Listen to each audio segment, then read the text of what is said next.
The Minnesota Timberwolves entered the Western Conference Finals looking almost invincible after they defeated Luka, LeBron, and the Lakers in Round 1 before eventually eliminating the Golden State Warriors in Round 2 while only losing a combined 2 games in the process. Meanwhile, just a week ago, a lot of people didn't even think that the OKC Thunder would be stepping foot in the conference finals as they've had to endure a grueling 7 games before they were able to get rid of Nikola Jokic and the Denver Nuggets. Based on this, the media had come up with this narrative that Minnesota would be giving OKC a ton of problems in this conference finals.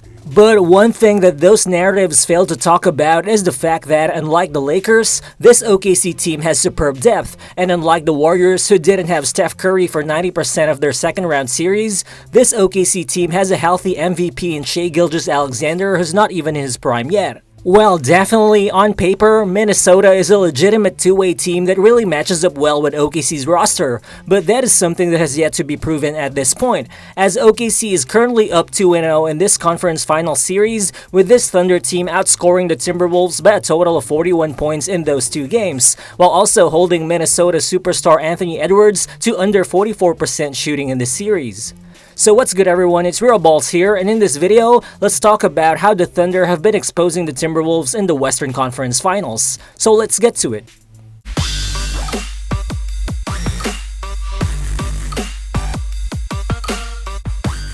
As expected, it's been the Thunder's historically all-time great defense that has given Minnesota the most trouble in the conference finals. So far in 2 games, OKC has forced Minnesota to shoot just 38% from the field. Well, theoretically, it should be easy for the Timberwolves to constantly create shot-making advantages in this series, whether that means trying to use Julius Randle in the post against a smaller defender, or maybe by letting Anthony Edwards attract 2 on the ball to open up a driving lane for someone else on the wing.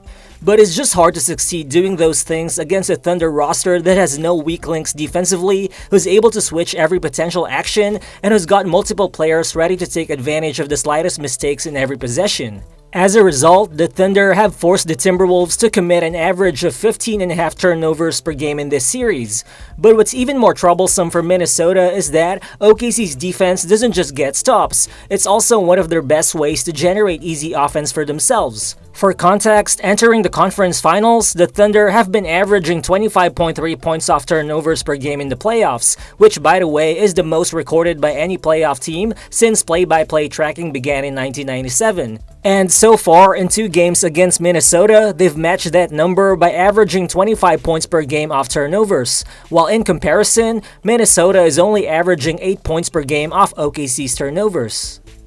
In this play, with Randle defended by iHeart, you can see how Mike Conley sets the high screen to get J-Dub switch on Randle. Randle gets the switch he wants and he tries to use his strength to attack J-Dub in the high post. But at this point, while it appears as if iHeart just loads up on the wing, he actually just waits for the right time to reach and swipe the ball out of Randle's hands. Wallace gets the steal and he immediately runs downhill, eventually rewarding iHeart with a lob pass as the big man scores off the fast break slam. Then, in this possession, DiVincenzo tries to make the entry pass to Randle, who's attempting to seal position against Caruso in the high post. Caruso makes the catch uncomfortable for Randle, and you can just see Shai taking advantage as he rotates and deflects the pass.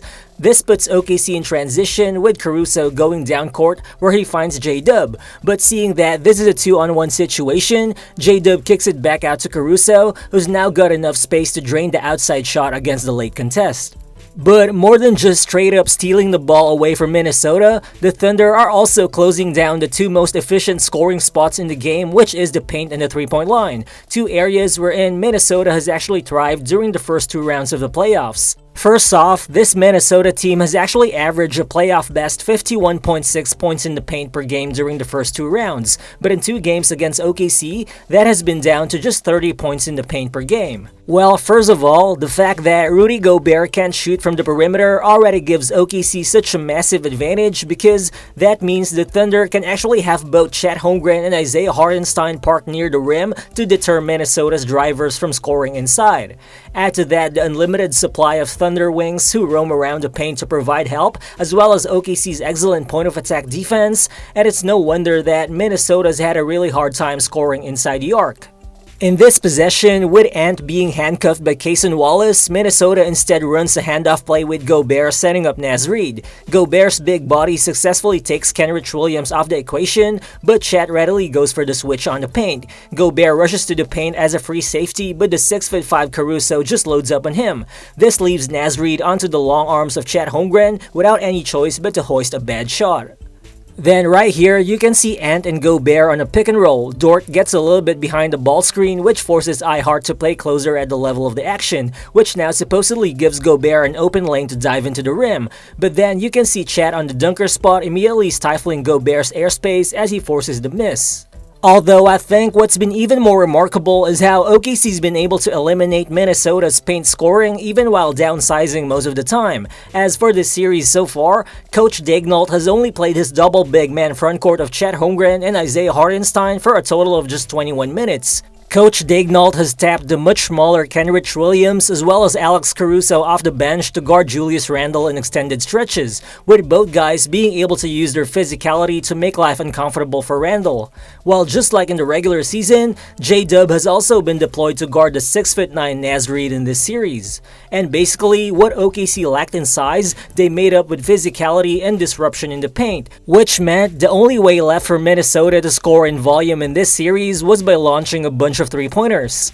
Over the first two games of this conference final series, Minnesota has attempted an average of 45 three-point shots per game, which is way more than the 36.5 three-point attempts per game they took during the first two rounds of the playoffs. While sure, it might be strange to see the NBA's best defense allowing Minnesota to actually take that many three-pointers, but the thing is, with the Thunder, it's not about the number of three-pointers that they allow you to take, but rather it's about the degree to which they contest those shots, as OKC is the rare kind of defensive team that has the personnel who can both pack the paint and also make quick closeouts in the perimeter. In the first two rounds of the playoffs, OKC has allowed Memphis and Denver to convert just a combined 31% of their shot attempts from deep, and so far, they've allowed Minnesota to an even worse 28.9 three-point conversion rate. Anthony Edwards, in particular, has been limited to just 23.5% shooting from the three-point line, and while sooner or later, Edwards could get hot out of those pull-up three-pointers that the Thunder allow him to take out of ball screen actions, those are definitely something that OKC's willing to live with, rather than allowing Ant to get into the paint where he could make use of his athleticism as well as his playmaking gravity. For now though, the Thunder have been highly successful with their game plan, as the Timberwolves mostly aren't jacking up threes by design, but rather out of desperation because they just can't generate clean looks in the paint. In this possession, with OKC having no big man on the floor, Julius Randle confidently attacks Dort on the zone, but then watch Caruso stunt on the lane with Dort still in front, pressuring Randle to kick it out to Alexander Walker. Watch J-Dub with a quick rotation on the wing, and as Alexander Walker is about to swing, you can already see Caruso making his own closeout at the top of the key, forcing Naz Reid to a contested three-pointer and a miss. This time, the offense starts with Alexander Walker initiating, while on the weak side, Gobert sets a pin down to allow Naz Reid to zoom out. But with Chet in the paint, Caruso and Shai are able to blitz Reid on the ball. Reid moves on to a dribble handoff for Alexander Walker, with Shai immediately taking on the switch. Now with Gobert setting a pin down screen on Caruso, Alexander Walker feeds Jalen Clark on the corner, as Chet switches momentarily, giving Caruso time to recover off the pin down. Clark eventually settles for a ball screen play with Alexander Walker, which should give him a clean driving lane, but you can see Shai recover, and with Chet also loading up in the paint, Alexander Walker is forced to make a kick out to the corner. Right there, you can already see the low man Kenrich Williams ready to make the closeout, and with the shot clock dying down, Naz Reid is left with no choice but to launch the three-pointer. This kind of swarming and suffocating defense that OKC plays has been the reason why they were able to come back in those playoff games even while their offense wasn't necessarily working. We saw it in Game 3 against Memphis and also in Game 5 against Denver. Although in this conference finals, Minnesota's defensive schemes haven't really stopped OKC's shot making in the first place. Whenever Minnesota played their dogged man-to-man defense as expected, Shai was able to manufacture drive after drive after drive. Here, as soon as Shai crosses half-court, you've got NAW already pressing him, and with OKC's offense evenly spaced out, Shai wastes no time driving against his cousin, and without any early help, all Shai needs is that slight separation in the paint to launch that step-back mid-range shot. This time, with Shai being guarded by McDaniels, Caruso sets the screen which forces the switch on the much lower Julius Randle, and Randle's just cooked from here on. He gives Shai that little bit of space for him to drive, and Shai just eats up all of that space as he settles for that signature 16-foot midi. Then here in the final possession before halftime, Shai doesn't even touch the paint. Even with the length of Jaden McDaniels, all Shai needs is the tiniest of windows to pull off that quick step back three to the right.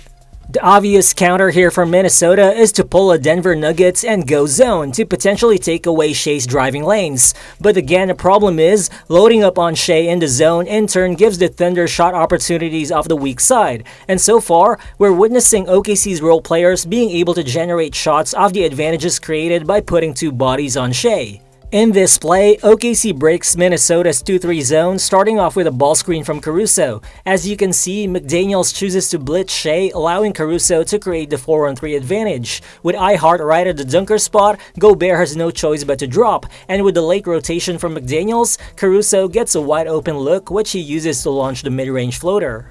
In this play, Ant doesn't give Shai a lot of options, but upon seeing the slight rotation from DiVincenzo on the elbow, Shai swings the ball to J-Dub on the wing, which forces the rotation from Randle. J-Dub holds onto the rack until the defense fully commits before he makes the extra pass to Dort on the corner. At this point, it's already too late for Alexander Walker to make a closeout as Dort drains the open three-pointer.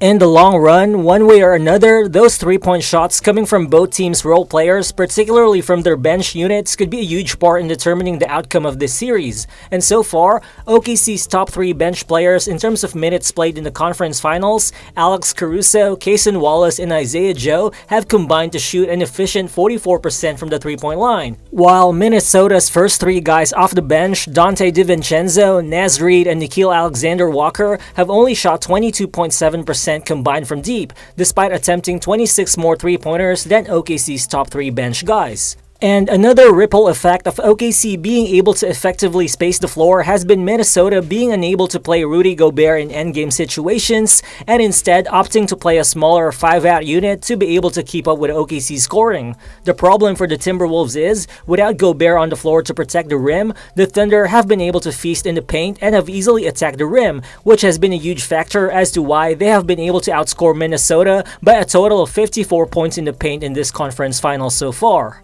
Right here, as Shai is guarded by Ant, you can see J-Dub coming in with the screen to force Randle to get switch on Shai. But right as he catches Randle high on the floor, Shai uses that space on the nail to split the defense to get right into the lane. Neither Reid nor DiVincenzo provide shot blocking, making it easy for Shai to attack the rim. Now he misses, but watch Shai grab the ball against two players as he scores off the second chance bucket.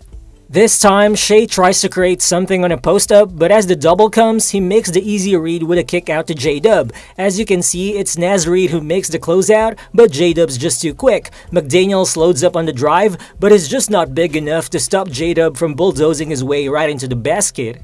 Well, this series definitely ain't over for Minnesota. There are still a ton of ways for them to come back, but that obviously starts with Anthony Edwards playing like the presumed future face of the NBA that the media believes he is. Because right now, SGA and the OKC Thunder are obviously destroying that narrative, and they're also slowly dismantling Minnesota's hopes of making it to the finals for the first time in franchise history.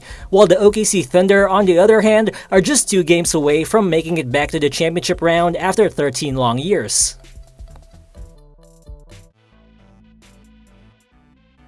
But do you actually see the Timberwolves coming back in this series, or do you believe the OKC Thunder can finish them in a sweep? Feel free to drop your thoughts in the comment section below, and again, if you're new to the channel, please consider subscribing as well. Again, this has been Real Balls, and I'll see you in the next one. Peace.